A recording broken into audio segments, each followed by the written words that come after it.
Okay, YouTube, so this is what we just picked up.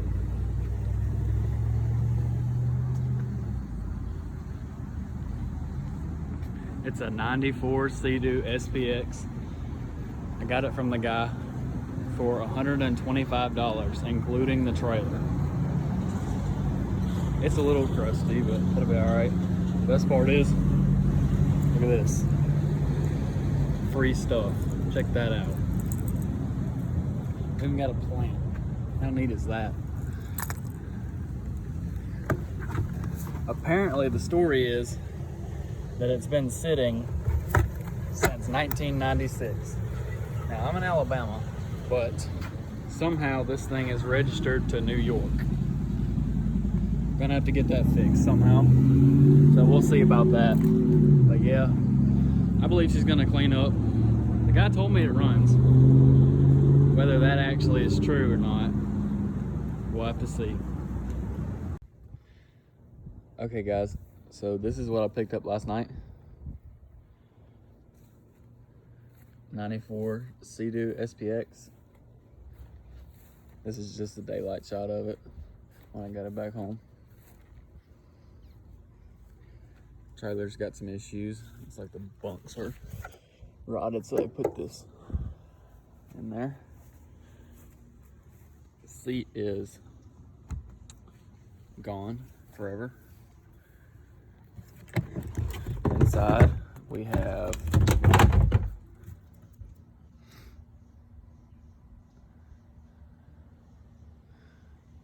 just really dirty dual carbs. Those are SBN 38s.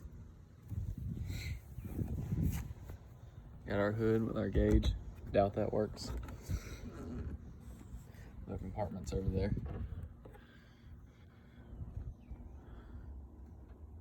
Got a little mouse nest here. Nasty gunk all over the fuel lines.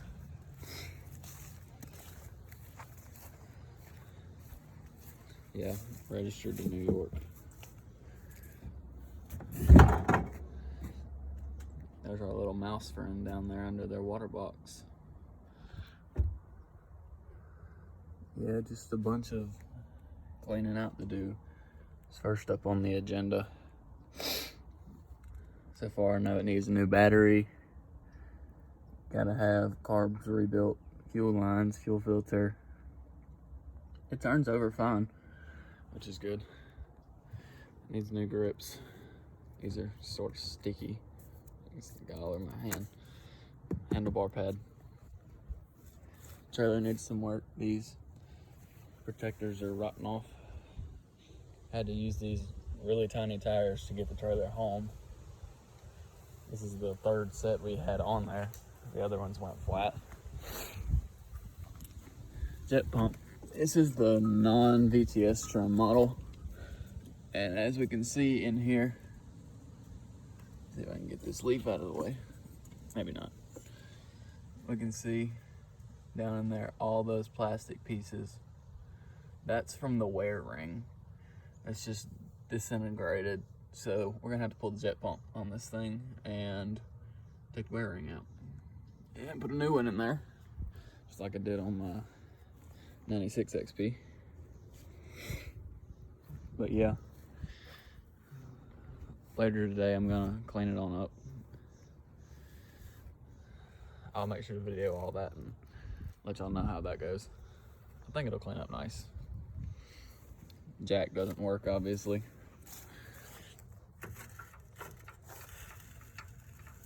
Yeah, just not do anything. That's gonna get replaced and go in the dumpster. So, oil needs to be changed, obviously.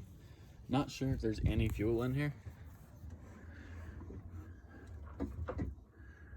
Can't really see anything when I jiggle the tank, so probably nothing in there.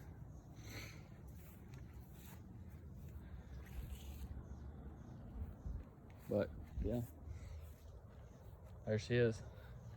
And in case y'all missed it, I got this for $125, including the trailer. So, pretty sweet deal there. All right, so we got the ski home. This is what we're working with on the inside. Parts are just about everywhere. It's pretty much intact though. Looks like we might be missing the carb cover. Battery's dead. Doesn't even try. Let's check this. This is unopened so far. Oh. Here's the carb cover and a bunch of screws, Allen bolts. It is.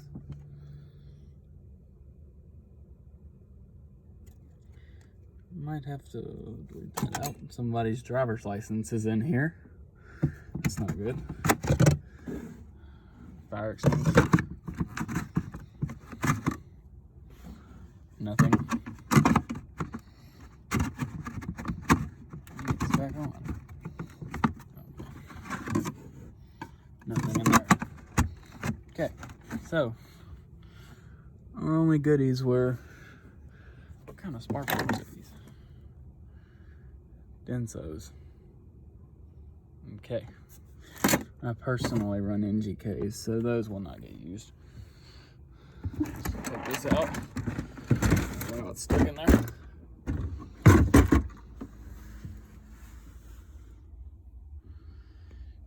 Nice little rat's nest right there.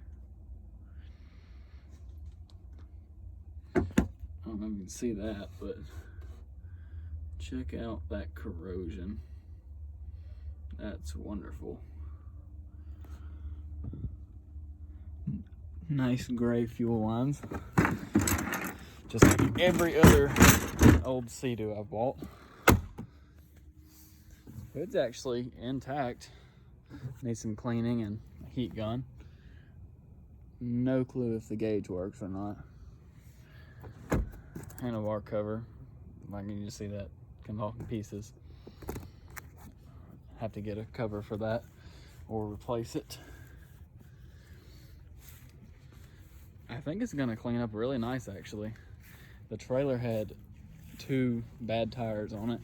We thought it just had 1, so we changed the one, got about 2 miles down the road, and the other one was flat, so that's gonna have to be replaced. That is a Granddaddy Longleg Spider. He came free with the jet ski. And we had to change the tires on both sides. We got these little 8-inch tires instead of the bigger ones. Some paint right here. Hopefully that'll come off. The seat is pretty atrocious, to say the least. Yeah, again, New York registration. Not sure how that happened, considering it's in Alabama. And the owner said that he bought it from a guy who said it's been sitting up since 1996. And I know for a fact, just about, that these type of letters were not made in 1996. So it has been registered previously. So, all that nastiness. Gonna have to drain all the fluids out of here and clean everything. All right, that's a wrap for tonight. Just kidding, we're actually not done for the night. I decided to get my battery booster pack out. It's got a relatively low charge on it, around 12 volts, so we should be fine with electronics wise. This battery is dead as a doornail, so we're actually gonna see if it even turns over. First try, see if we bought a dud. Turns over.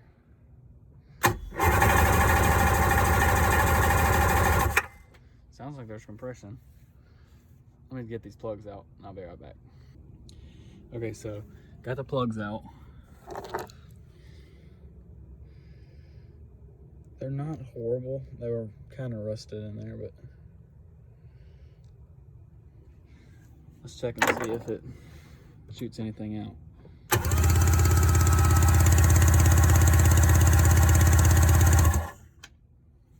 Looks like it's turning over fine.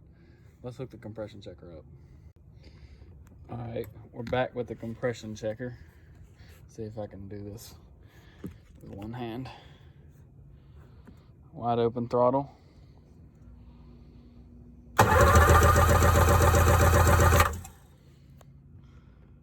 150. That's the mag cylinder. Okay, now we got it hooked up to the PTO cylinder.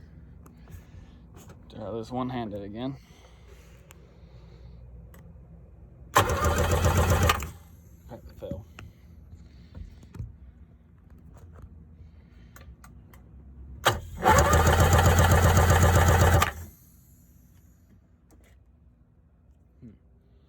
Seem to have an air leak. Let's see if we can fix this. Try again.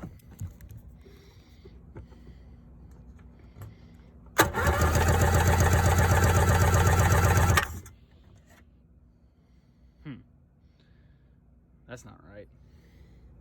Let's take this off and try it again. Took the compression tester out and cranked it over a little bit. A little bit of gas out, so let's try this again.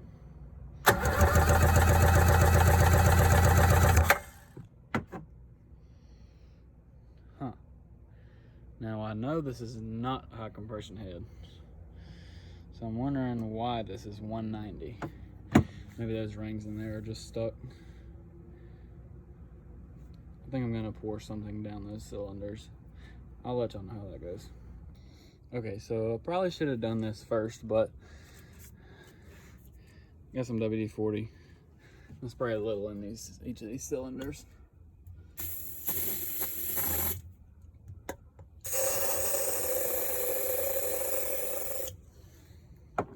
Now let it sit for a second and we can crank it over.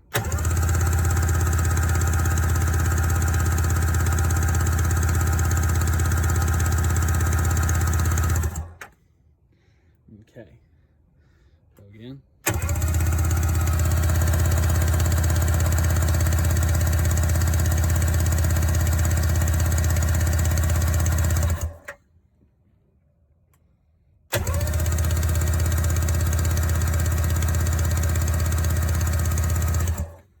Okay, let's put the compression tester back on. Okay, got it hooked back up to the PTO cylinder. So here we go for round whatever it is now. That's probably gonna fall.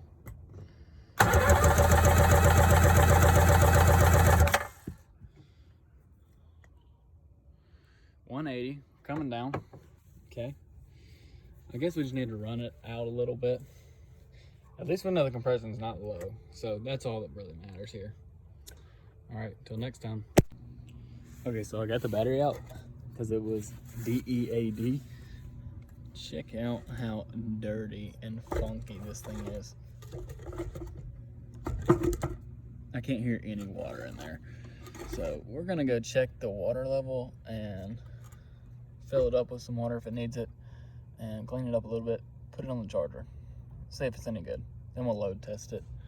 But my guesstimate is we will have to put a new battery in this thing, just like every other ski I ever bought. Oh, by the way, I've had 3 jet skis prior to this one within a span of 6-ish months. Fixed them all myself. Haven't paid anybody to do anything so far except on a cylinder at the machine shop, but that's all. Okay guys, we got the battery out of the ski and cleaned it up last night. There wasn't really hardly any water in it, so I added some of that. Put it on the charger overnight. It actually fully charged, but it gave me the code that the battery is sulfated, which is probably what all this raising is here on the sides. But we're gonna see if it'll still work. We got our little Harbor Freight load tester here. So we're gonna see how it's gonna do.